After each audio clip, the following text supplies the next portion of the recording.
Bonjour Christine, c'est Mélanie du Ricochet. Comment vas-tu? Dis, en fait, je t'appelle car tu m'as dit que tu avais une idée pour notre prochaine activité avec tous les locataires. Et le Ricochet, oui. Ok, un cinéma, oui, pourquoi pas, et aller boire un verre. Ok. Oui, donc là, j'arrive au bureau et je te rappelle, hein. D'accord? Salut Christophe. Salut, ça va? Oui, et toi? Ça va bien, ouais. Justement, je viens d'avoir Christine au téléphone pour notre prochaine activité locataire. Ouais, ok. Et elle pensait organiser un cinéma. Donc l'idée c'est le cinéma, c'est ça? Ouais. Et Bah, disons le 9, comme ça c'est le plus proche. Ouais, Peut-être prendre le pique-nique. Ouais, ou aller manger une pizza après ou un truc comme ça. Enfin, Ah peut-être oui, ça c'est une bonne idée. L'objectif c'est de pouvoir que deux personnes d'abord puissent se rencontrer, vivre un moment de loisir à deux. Il faut souvent les loisirs pour les personnes en situation de handicap sont souvent en groupe, donc c'est vraiment ici pouvoir vivre d'abord une activité de loisir à deux. De pouvoir se rencontrer. Il y a aussi un objectif de vigilance de la personne bénévole qui veille un petit peu sur la personne en situation de handicap. Alors veiller, il faut l'entendre dans le bon sens du terme. On ne remplace pas, c'est pas un parent, c'est pas un père, c'est pas une mère. C'est plutôt de faire un petit peu attention parce qu'on travaille souvent avec des personnes qui vivent seules ou isolées dans des appartements. Quels peuvent être les bénéficiaires d'un parrainage civique? Alors les bénéficiaires ont des personnes en situation de handicap mental, ça c'est sûr, et avec un certain niveau d'autonomie. On va veiller à ce qu'il y ait déjà une possibilité de déplacement de la personne. En tous les cas, une volonté de pouvoir aller vers l'autre. Il faut aussi que ce soit des personnes qui ont l'intérêt à l'autre. Donc, tout comme on sélectionne nos parrains, on sélectionne aussi nos filleuls.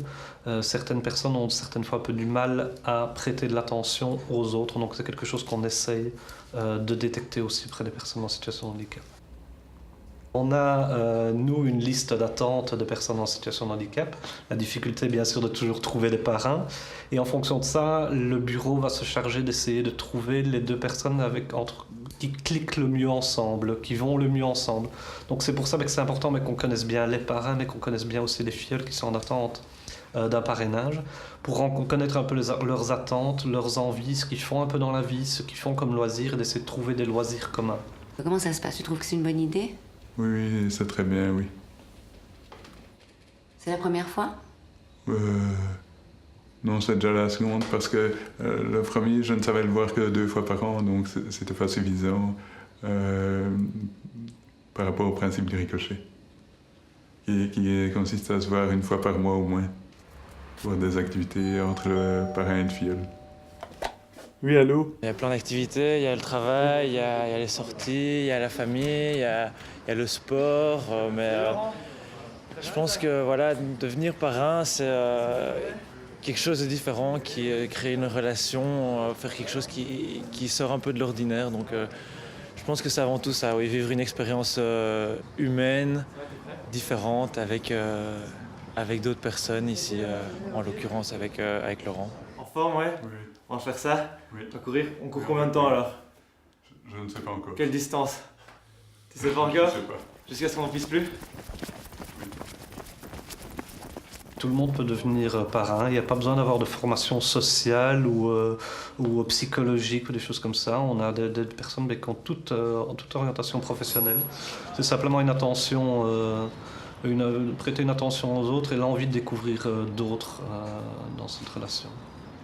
Ça s'est directement bien passé, en grande partie grâce à Laurent. C'est quelqu'un d'ouvert, de très sympa, et le contact est passé directement. Je pense qu'en plus le Ricochet a trouvé un bon match dans ma vie parce qu'on a pas mal de centres d'intérêt en commun. Bon, là, comme on voit, on aime bien la course à pied, le sport en général, et puis on aime bien tous les deux la musique, on discute pas mal de musique aussi, et puis après on parle de tout et de rien, comme deux amis le feraient, de culture, de la vie, des amis, un peu de tout.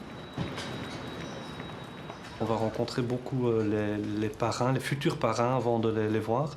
On veut être sûr du parrain que l'on va mettre en relation avec la personne en situation de handicap. C'est un critère important pour nous. Maintenant, on aide aussi ces parrains. Donc, on va les recevoir aussi. Et si on sent qu'il y a peut-être un peu des questionnements ou pas spécialement l'habitude de croiser des personnes en situation de handicap, ce qu'on peut comprendre, ça fait peur, ça pose des questions à certains moments, mais on peut les orienter vers des formations. Vas-y, tu vas tenir sur moi. Tout le monde évidemment trouve ça très chouette et les gens trouvent que c'est quelque chose de génial. Après, il y a une différence entre trouver ça génial et le faire soi-même, je pense. Mais quand j'en parle avec des gens autour de moi, j'espère qu'à un moment, je donnerai aussi l'envie à d'autres personnes de vivre le même genre d'expérience. Et ça m'apporte beaucoup. Je pense que c'est indéniable. On le fait parce qu'on a envie de se sentir... De faire quelque chose d'autre, de se sentir parfois utile, mais c'est aussi pour soi-même. Clairement, moi, Laurent, il m'apprend énormément de choses. Il a une fraîcheur, un autre point de vue, un autre regard sur les choses. Donc, c'est pour moi quelque chose qui est enrichissant dans les deux sens, enfin, en tout cas du sien vers le mien. J'espère aussi un peu dans l'autre.